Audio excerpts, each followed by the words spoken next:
95% of who we are is on autopilot, right? It's a programmed thoughts, hardwired thoughts, beliefs, perceptions, unconscious habits and behaviors, and really emotional responses that tend to be really knee-jerk and automatic, right? So if 95% of who we are is a set of unconscious programs, then the first step to change is becoming conscious of those unconscious thoughts. Now, people think when they sit down to do the work and make their change that they're doing something wrong. No, those thoughts have to come up. I'm not worthy, it's never going to work. But the person who's truly persevering towards their abundance realizes just because they have that thought doesn't mean it's true. They're curious on what's on the other side of that thought. Well, that's just the thought, right? Mm-hmm. And nerve cells that no longer fire together no longer wire together. So you keep moving past that thought, it has less and less power over you, right? Now you have power over it, or better yet, you're using your brain in the proper way instead of being a victim to your brain, sure. Right? If you complain about money, if you judge people who have it, if you rush when you're in lack, if you cheat when you don't have what you need, an abundant person doesn't do that. You got to look at that and say, I got to break these habits. Yes. Oh my God, if I truly want to be abundant, I can't act this way. Now here's the big one. If I truly want to be a new personality that's in a new personal reality, I can't take lack with me. I can't take unworthiness. I can't take the story that goes along with it with my parents or my grandparents or my ex or whatever. That story has to end, right? I mean, if not now, when, right? How do people end those stories? Well, of course. Well, how many times do we have to forget until we stop forgetting and start remembering? Right. That's the game, right? Mm-hmm. That's the game called change. How many times do we have to go unconscious and default to that old personality when we catch ourselves and stop doing that and get conscious? That's the moment of change. Mm-hmm. If you're feeling stuck and nothing seems to change in your life, take a look at your surroundings. Are they controlling how you feel and think? Imagine this. Someone asks why you're upset and you blame it on someone else. But in reality, you're letting that person control your emotions and thoughts. You're stuck in a victim mindset, letting your environment dictate how you feel. But what if you flip that around? What if you realize that your feelings and thoughts shape your environment? When you understand this, you become less reactive to others because you know you're in control. You start to see yourself as the creator of your life, not just a victim of it. Think about past experiences that left you hurt or scared. Those intense emotions can get stuck in your body, affecting your health. To change this, you need to create even stronger positive emotions. It's like knocking on the door of your genes and telling them to switch things up for the better. And guess what? Science backs this up. In a study, people were able to change their gene expression just by changing their internal state. This led to improvements in things like brain growth, cell repair, and overall health. So don't let your environment control you. Take charge of your thoughts and feelings and watch how your life transforms. Our students were so deep in their thoughts during meditation that their brains acted as if they were really experiencing what they imagined. If they could change their gene activity in a few days, think about what you could achieve with regular meditation over weeks. Using a special breathing method, you can release old emotions stored in your body from years of thinking and feeling the same way. By practicing new emotions every day, you'll make these positive feelings your new normal. Your brain will start thinking differently, matching these uplifting emotions. When you realize you're signaling new genes and creating proteins that change how your body works, everything you do gains more significance. This leads to better outcomes. Scientists say we only use a tiny fraction of our DNA, with the rest often called junk DNA. But in biology, there's a rule that says nature doesn't waste anything it won't use. So if this junk DNA is there, it must have a purpose. Think of your genes like a library full of possibilities waiting for you to activate them. There are genes for all sorts of amazing things, from boosting your brain power to keeping you youthful. It's all within your reach if you can imagine it and get creative. When you activate any of these genes before the environment triggers them, your body can do amazing things. It starts making new proteins, boosting your life force. So when I tell you to feel certain uplifting emotions, it's like you're sending a message to your genes, asking them to unlock their potential. Most people rely on outside things like getting a dopamine hit or feeling adrenaline to control their emotions. But here's the twist. I want you to dive into your heart and feel grateful for things before they even happen. I know it sounds strange, but that's because we're used to thinking in a certain way. When you learn to create harmony in your heart and control your emotions, magic happens. With a calm mind, you can visualize your future and actually feel the emotions you'll have. And guess what? If you can feel grateful before you're healed, your healing journey begins. If you feel abundant before you're wealthy, you start attracting abundance. It's like a law of nature. If you love yourself and life, you'll receive love in return. If you're amazed by life, you'll have amazing experiences.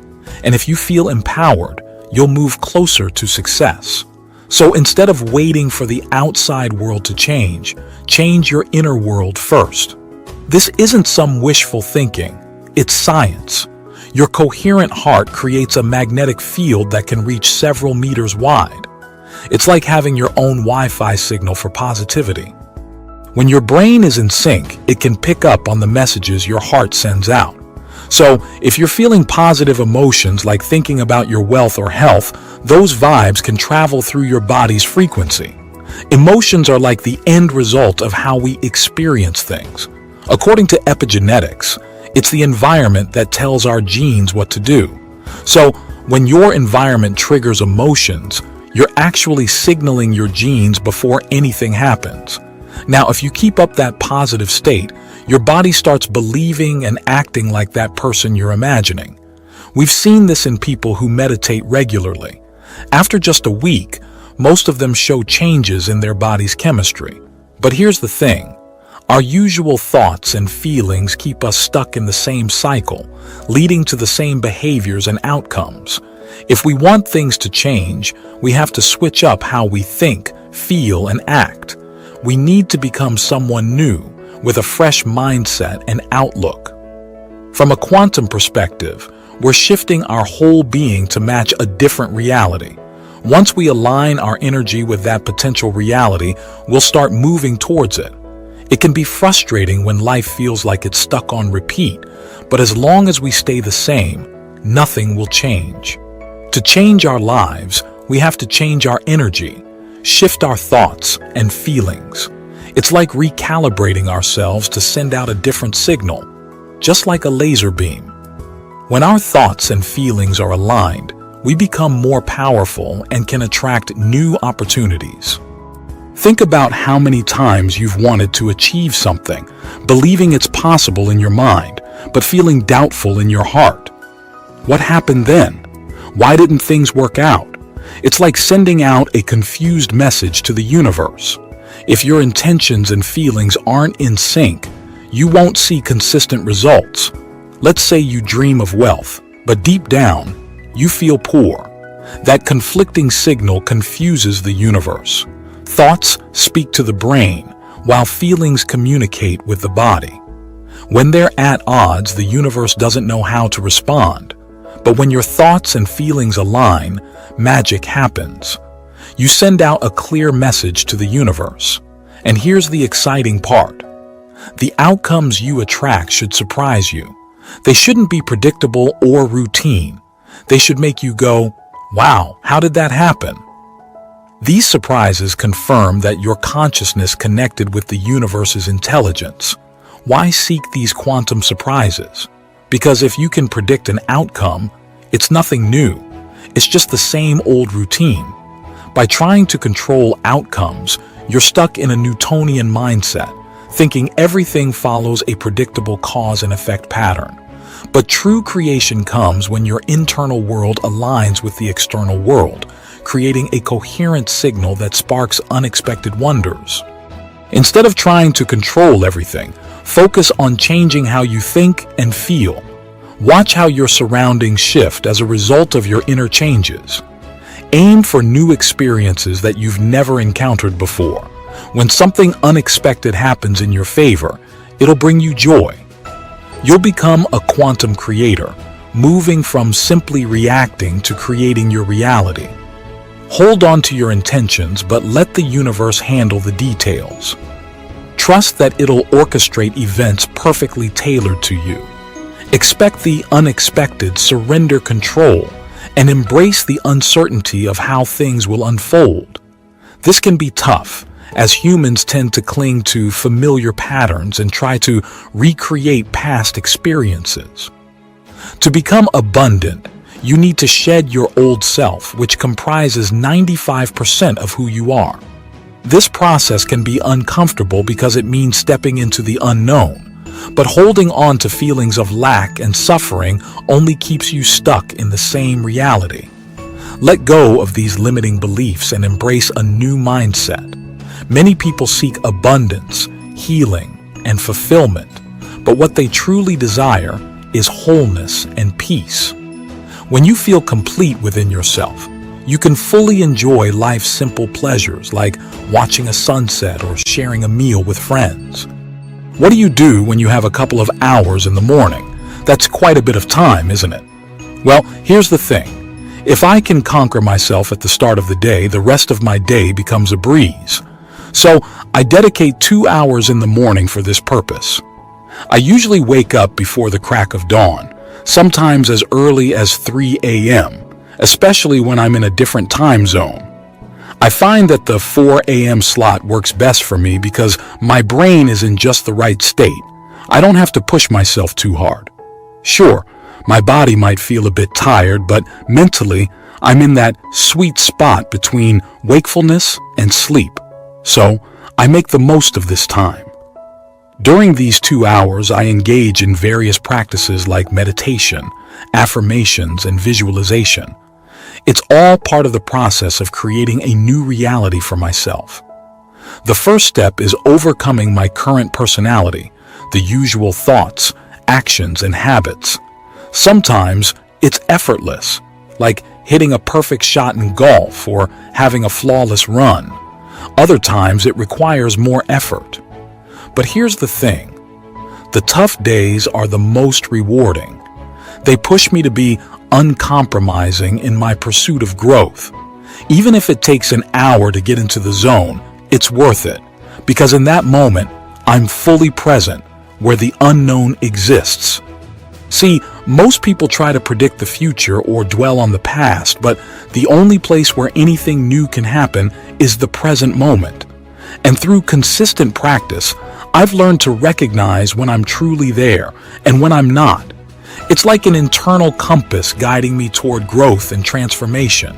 So what you're doing here is separating your old story from who you are now. You're also separating your focus on what's to come from being present in the moment. It's like hitting a tennis ball right in that perfect spot. You lock into something, and a sense of completeness starts to emerge. Now, instead of creating from a place of lack or desire, you're tapping into a different energy. You're so connected to the energy of your future that you feel like it's already happened. But here's the catch. The moment you get upset in traffic or start judging a coworker, you disconnect from that energy and slip back into old patterns. It's about recognizing those moments and choosing to respond differently.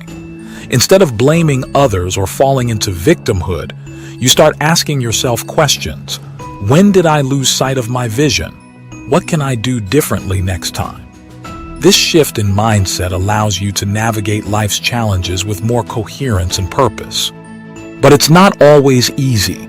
You might feel like you're on your own in this journey, with no one else understanding what you're going through.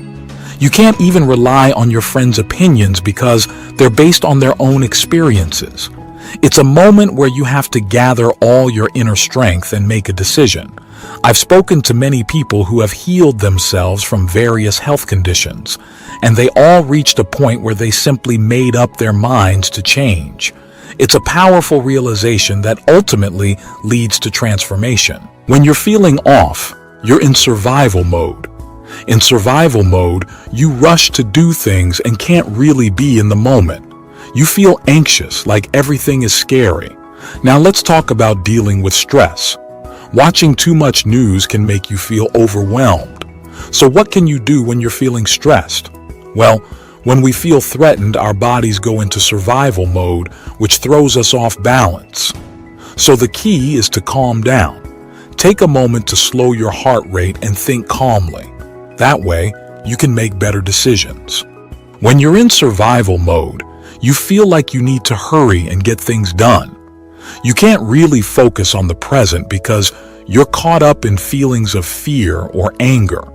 Your body's emergency system is turned on, preparing you for something unpredictable and beyond your control.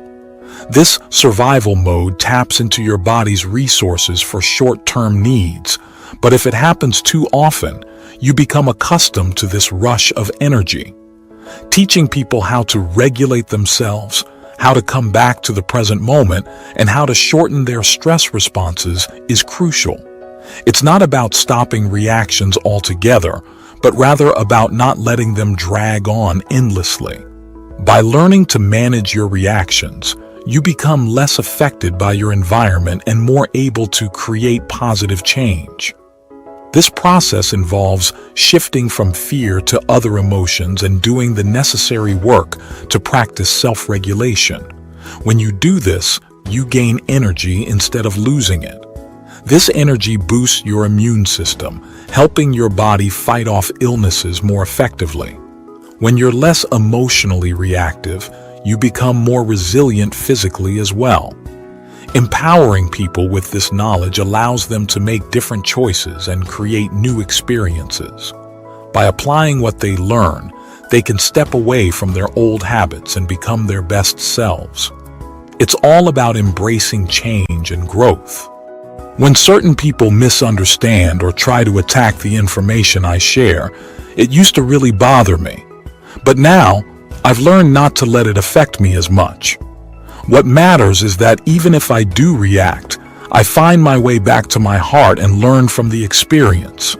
It's all about self-regulation and getting back to a place of love and peace.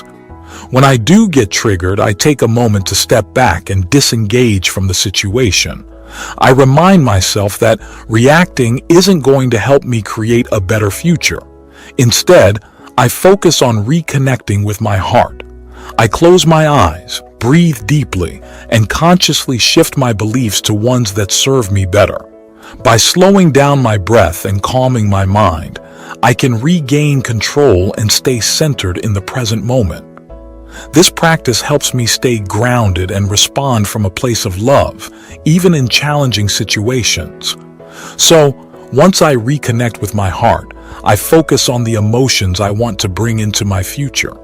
Whether it's gratitude, freedom, or joy, I tune into that energy and let it fill my heart.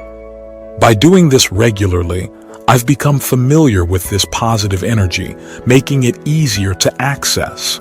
Sometimes, it only takes a minute or two to get back to this state, while other times it may take longer. But regardless, it always feels better when I do. I've seen so many incredible transformations in my work over the years. One story that stands out is about a nurse from London who had a stroke that caused blindness in both eyes. Despite being told by doctors that her condition might not improve, she decided to attend one of my events.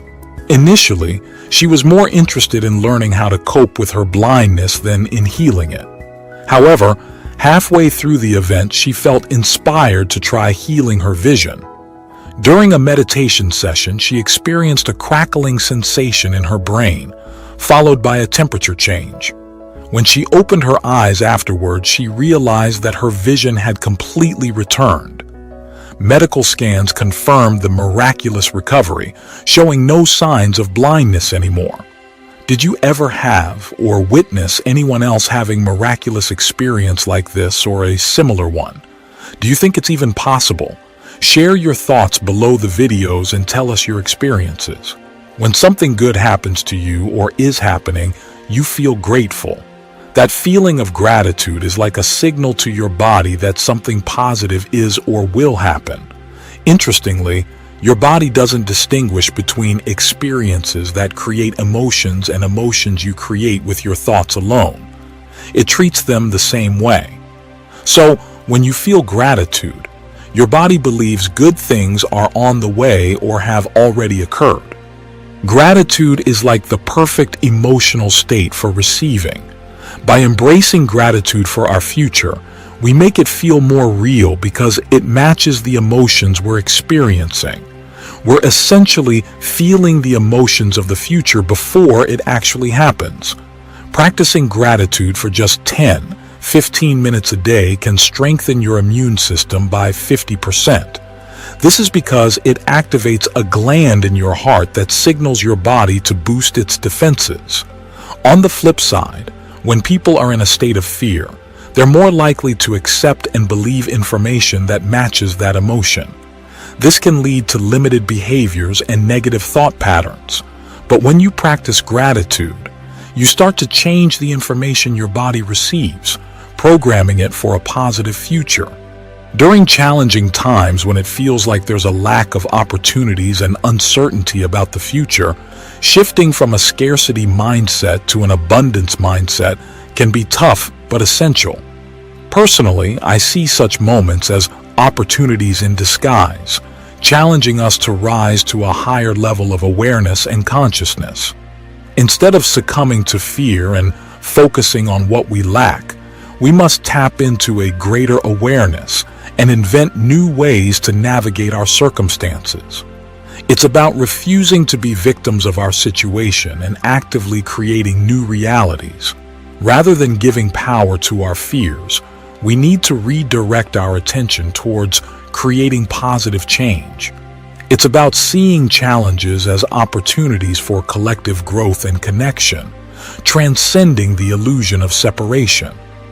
Just like birds flying in formation or fish swimming in schools, we can come together as a collective consciousness, each contributing to a greater whole. It's not about waiting for a leader, but about everyone stepping up and demonstrating courage and creativity. This shift in perspective can lead to a mindset of abundance, where new possibilities emerge from our collective efforts. New insights are showing us that perhaps governments, churches, and medicine may not always provide the care we need. It's like realizing that the things we relied on to change how we feel inside might not always work. Sometimes we have to take care of ourselves. It's about facing the truth without fear or anger. Maybe, just maybe, we're here in this moment in history for a reason, to wake up and see things differently. We shouldn't be afraid to explore this possibility.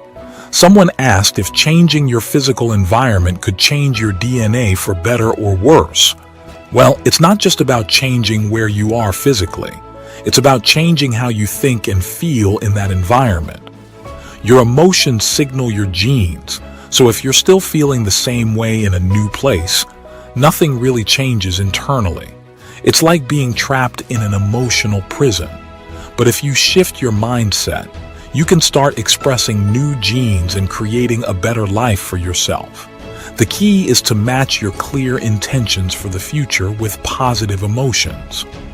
By doing so, you're not waiting for things to change. You're making them change. That's true transformation. When you're too fixated on a specific outcome, it can mess with your ability to bring things into reality. This is especially true if you're into stuff like the law of attraction or similar ideas that say your thoughts and intentions shape your life. Being super attached to what you want makes it hard to enjoy what's happening right now. It's like you're resisting what's going on, and that can mess with the good vibes you need to make things happen. Getting hung up on one outcome can stress you out, especially if things aren't going your way. It can even make you scared of failing, which stops you from taking risks or dealing with problems head on. Plus, being too attached makes you focus too much on what you want, which can blind you to other opportunities that might be just as good. Staying positive and keeping your vibes in line is key. Being too attached can bring up bad feelings like doubt or impatience, which mess with your vibe and slow down the whole process. It's like having a strict plan for how things should go, and then feeling bummed out when they don't happen like you thought. See, when you're super attached to something, you're basically telling the universe you don't have it yet. And that's not a great vibe to put out there. It's like saying, I want it because I don't have it, which just keeps you stuck in the same loop. If you're always stressing about when things will happen or if you're doing things right, you're not playing the game of life right.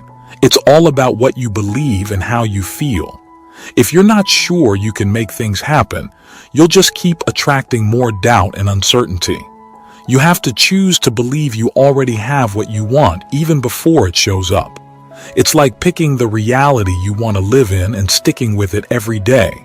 The more you do that, the smoother things will go, and the more amazing coincidences and miracles you'll see. You're way more powerful than you realize, but it's up to you to make that choice and let go of attachment. Focus on being who you want to be right now, in this moment, because that's where all the magic happens. So relax, let go, and watch the universe do its thing. If someone told you that life is always tough, they miss the mark. Sure, life can throw some challenges our way, but it doesn't have to be a constant struggle. Imagine life as a playground where you get to test yourself. There's no big secret purpose to life other than proving to yourself how amazing you are. Think about it. Every time you accomplish something, you feel good for a bit, right? But then you set your sights on even bigger goals. It's like an endless cycle of achievement. Even though we know we can't take anything with us when we go, we still want to keep reaching for more. It's all about conquering this reality and showing ourselves our own strength. Your power lies in the present moment. It's about becoming, not just wanting things. Your belief in yourself is key. It's like a superpower that no one can see, but it's there, driving you forward. Without the right mindset, success is hard to come by. Gratitude is where it's at. Feeling thankful for what you have is like a magic spell for manifesting more good stuff. Whether it's something big like family or small like the smell of flowers, gratitude fuels your journey towards even better experiences. Worrying about the past or future is a waste of energy. The past is done, except for the lessons it teaches us. And the future? Well, it's not real. It's just a figment of our imagination. All we really have is the present moment. So instead of stressing about what's to come, focus on what you want right now. Visualize your ideal future and start acting like you're already living it. That's how you make things happen. Once you grasp this, your whole approach to life will change for the better. Don't forget to subscribe and keep watching the videos to your left and right for more insightful content like this. Your support means everything to us, and we're committed to bringing you valuable knowledge and inspiration. So hit that subscribe button and stay tuned for more.